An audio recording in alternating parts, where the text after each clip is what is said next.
Ndio maana nasema bwana, chama chetu kitaendelea kuchaguliwa tu. Wakati mwingine ukiyasema haya wanakasirika kweli, wasema mzee yule kwa nini asiende kupumzika? Basi wengine wanasema kafa, wengine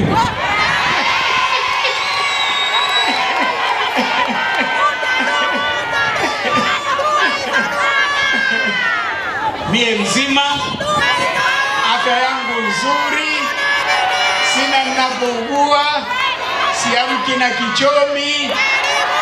Wananiombea mabaya watatangulia wao, mimi nitakuja ushiriki mazishi.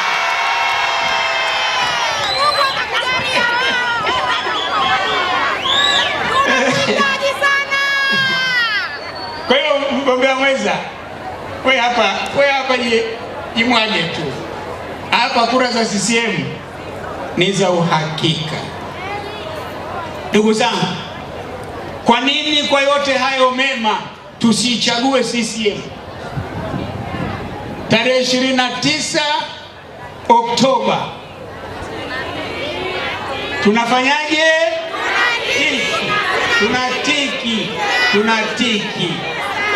Tumempata Rais Samia Suluhu Hassan na Emmanuel John Nchimbi makamu wa rais.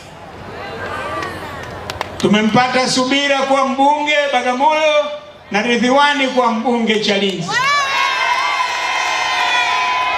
Tumepata madiwani wa Chama cha Mapinduzi, na kwa hiyo CCM itaendelea kuongoza halmashauri zetu.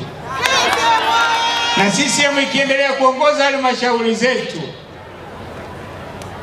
tuna uhakika wa kupata maendeleo.